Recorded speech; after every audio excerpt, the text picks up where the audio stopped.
Hi, welcome to the Energy and Balance podcast.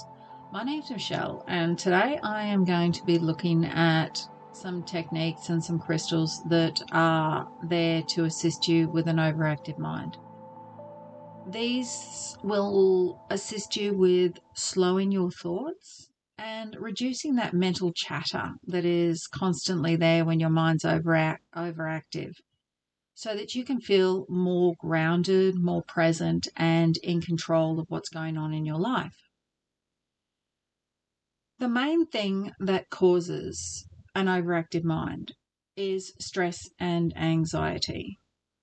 Now, this is where your mind whirls. You've got that constant mental chatter and you just can't seem to slow things down. You're jumping from one to the other.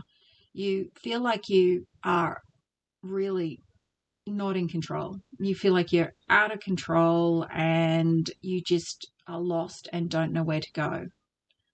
The old analogy of the teacup, and it's not just full, it's overflowing because you are not coping with what's happening. And so this is when your mind comes in and it's responding. It's trying to whirl through all of these different things that are causing you issues.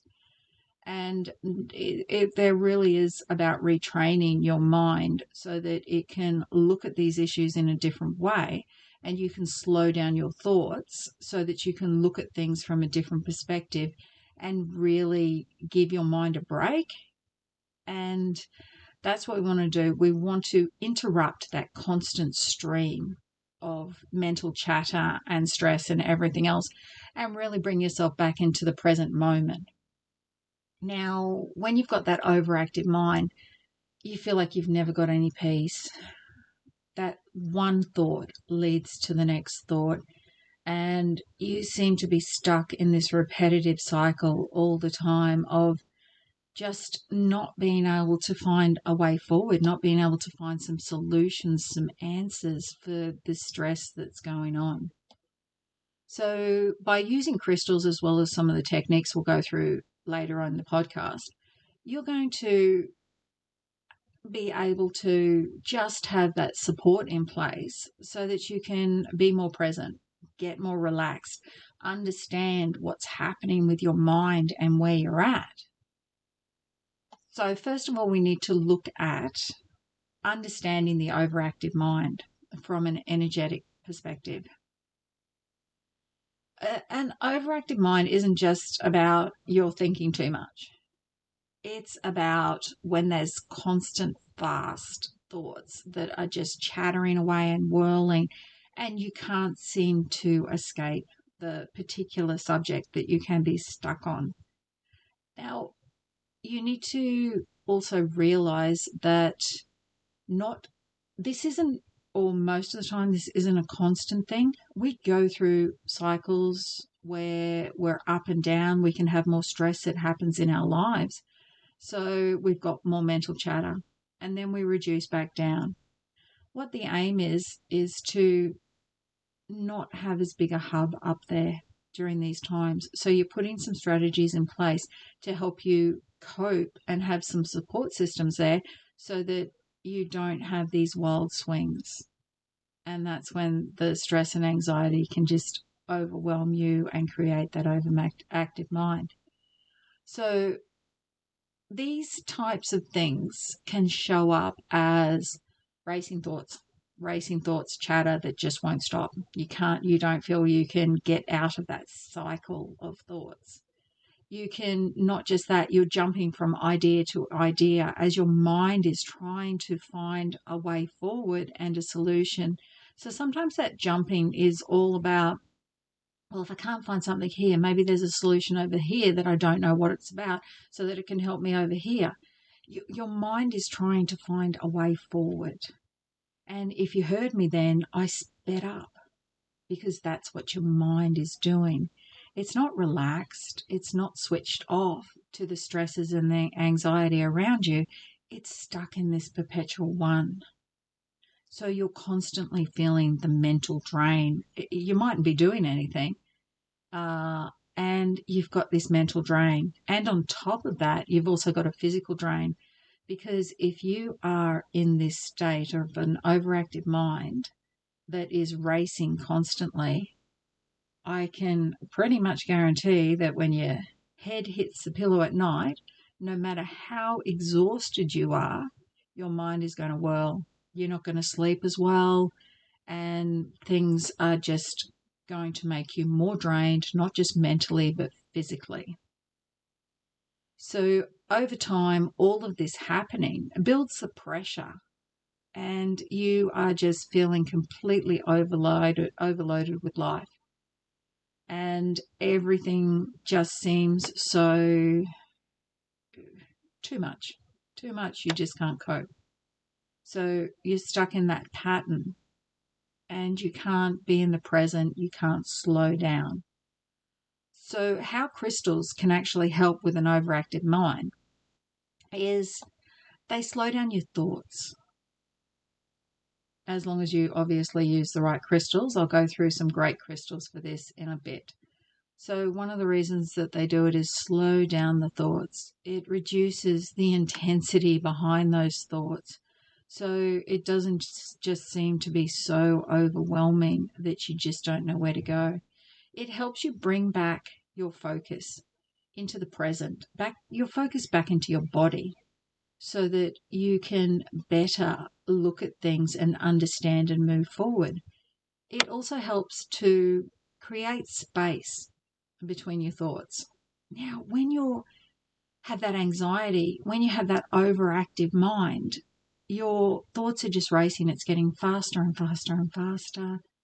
And they all jumble together. And sometimes when they're in that state, you can't find a solution because there isn't enough time, isn't enough space, isn't enough peace to actually analyze them, rather than having them in this cyclical cycle. Now, why are the reasons for working with crystals for an overactive mind? They can help slow your thoughts. And they slow your thoughts, reducing that mental overload, as well as easing the pressure and tension in your mind.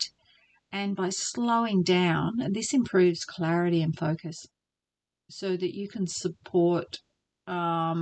feel supported and be in a more present, balanced, steady state. The moon phases can also affect an overactive mind. This is something that please be very, very aware of. If you're feeling a heightened leveling, you're going along and nothing is really changing, you've got that, what we all have, that level of stress, and then all of a sudden it just all seems overwhelming. Sometimes it's good to keep a journal and just note in what moon phase you're at, because the different moon phases can really affect the way we are. Ask any ER nurse about how crazy a full moon, the 3 days of a full moon, can be. Because with the full moon, you've got that mental intensity at its peak. And it can sometimes push you into a heightened area that doesn't allow you to be able to cope as well. So if you recognize these different areas and what's happening within the moon phases, you can also adjust for them, adjust coming up to them if it's a really stressful time, and then really working your way through them. Let's get into what crystals help with an overactive mind. My first crystal is sodalite. Sodalite is a beautifully calming stone, and it helps you slow down those racing thoughts. It helps you when all of your thoughts are all stacked on top of each other and you can't find your way through them, and it just seems so overwhelming. It helps you to calm it down, unstack it so that there's more calm and more peace between them. It's helpful when you tend to analyze or replay situations, trying to work out, what could I have done? What's the best move forward? And how am I going to respond in the future if this comes up again, to the next part of the conversation that's stressing you out?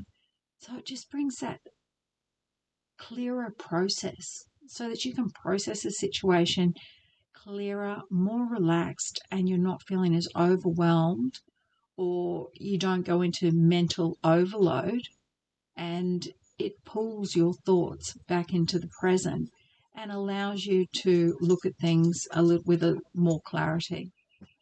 Our next one is amethyst. Now, amethyst has a very strong spiritual perspective, but it also helps quieten the mental noise that's going on in your head. That's when you can't switch off and it's all agitated and it just keeps going around and around, and you don't seem to be able to escape this constant noise in your head. So it helps to settle down your mental activity so that you can find the peace with it. But because of the spiritual connection that comes through with amethyst, it also allows you to draw on inner strength and inner knowledge so that you can find the answers you need. So you're switching off to that chatter and that noise. It's not as loud and overwhelming, so that your subconscious, and in cases your conscious, can go through and find the solutions you need to move forward. So it really brings through that real calm. Fluorite is next, and fluorite is all about sweeping and clearing out that mental clutter. Now, one of the things that fluorite does is detoxification, and it helps you understand blockages. It helps you realize why the blockages are there and helps you release them. Now, sometimes when we've got that mental all over the place and that overwhelming thoughts that just won't stop, it's because we can't see a way forward. And fluorite helps you to restructure your thinking so that things start to feel more organized and it's easier to process because you're releasing those blockages and things are flowing again. The mental clutter and overwhelm is just being reduced, and the flow of the river. Think of it like a dam. And you've got that dam there, and your thoughts are all of those ones of that water that's blocked up in that dam. But then you're slowly working away so that the flow is released and you can go through and you don't have to jump between thoughts. You're just flowing through. Now, when we're in these overactive, overwhelming, stressful situations, one of the best stones that you can pick up is black tourmaline. Now, black tourmaline is fundamentally grounding and protection. And when you're in this state, when your mind is so active and the stress that's caused it, you need grounding and protection. You need to feel in that present moment. You need to feel protected. And that's what tourmaline does. It helps when your mind is really feeling overwhelmed. And it just helps you to slow down your thoughts, and it also reduces that external pressure so that your mind has a lot less to take on. You feel more steady, more grounded, more constant. And through this, you can work through and move to where you need to be by understanding, feeling safe within yourself. Our next one is howlite. Howlite is, if you said to me, what's howlite? I would tell you it is calming. And that's exactly what it does. It helps to slow down the mind. It helps to, particularly when you're looping the same thoughts over and over again. And it helps you to switch off so that you can have an understanding that the process of your overactive mind is not assisting you, and slowing it down so that you can get into those other points and really focus and look at it is going to help you to move forward and to pull back from those cyclical cycles that you're in and really be able to find the peace that you need. Our next one is blue lace agate. Now, blue lace agate is calming and cooling. If you think about hot, different emotions actually speed us up and they create a heat, an energetic heat within our body. And so think of it like boiling water, and the energy, it speeds up and it gets faster and faster. And that's what you're doing when your mind is overactive. So what we want to do is we want to cool it, calm it, slow it down. And that's where blue lace agate comes in. It really assists when you are feeling mentally exhausted. And let's face it, when you're in that overactive state and have been there for a while, you are exhausted. Mentally, physically, right the way through, there just doesn't seem a way forward. So it helps to really soften the tension that your mind is feeling so that you can release some of that strained, pent up on top of you. I do have with overactive mind, I do have a bonus crystal. And our bonus crystal today is lepidolite. Now, the reason that lepidolite is there is because the main thing that is the underline and the cause for an overactive mind is usually stress. And so lepidolite is up there with my favorite stress crystals, just to bring through calm and peace. It's a lithium-based one, so it helps to just reduce all of that. When you've seen the different crystals that I've put together on this page, and if you know me, I just don't go calming crystals need to go in an overactive mind. What I actually do is I try to put together a combination of crystals that are going to work together to bring an all-round result for you.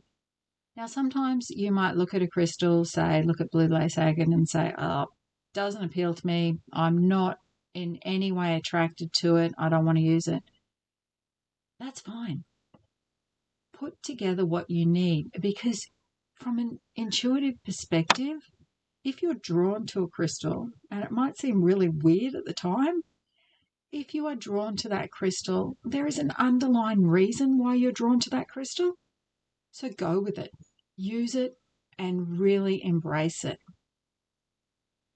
Now, meditation. Our first step is really meditation and breath focus. Meditation does not have to be long. Meditation is about slowing yourself down and reducing it, reducing the stress, reducing the anxiety. A lot of time that's going when you're using stones with meditation, which if you don't have them with you, you don't have to. The main thing about it is slowing down. So you can do a really simple breathing pattern, such as inhale for 4 seconds and then exhale for 6 seconds. Slow in your mind. You can focus on different parts of your body. You can focus on releasing the built-up energy through your feet, through your hands, whatever you want to do. But what you are doing in your meditation and breath focus is consciously calming yourself and breaking that cycle of thoughts. Now, our next one is carrying a stone in your pocket, wearing a stone, doing something like that. I have a pendant that I tend to wear an awful lot, and I'll put it on when I feel I need protection and a bit of stress relief, and it's one that my hand will automatically go to. So once you've got that, if you've got it in your pocket, some people put it in their bra, you've got it on your neck, you can feel it, it's tactile, and it refocuses your thoughts so that you can then take that breath and calm yourself down. Another really good way to do it is making sure you are grounded. Now, some people do that as simple as going out, walking, having bare feet, and really taking that breath out with nature and grounding yourself down. When you ground yourself, you're taking all of that energy out of your mind and you're bringing yourself down into the present. Not enough people take enough time to just take your shoes off and walk outside. Or if that's not practical, there are great tools out there like your grounding mats where you can sit inside and make yourself grounded. So just a few gentle techniques that bring you back into the present and slow down your thoughts. Now, with sleep and switching off, this can be really, really difficult. And I've actually got another page. At some point in the future, I'll do a podcast on it, but it's about sleep and slowing down that overactive mind before bed and some techniques that you can actually use in bed.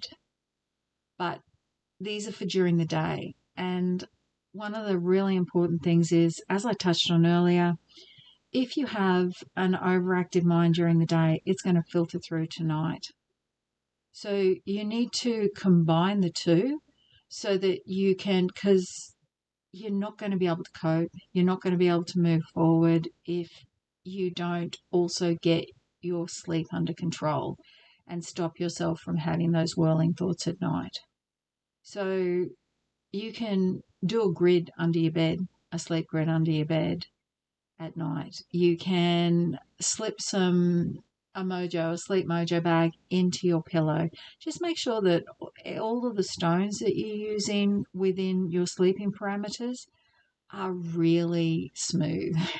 There's nothing worse than hitting a sharp edge in the middle of the night, and that creates a reason for you to be awake.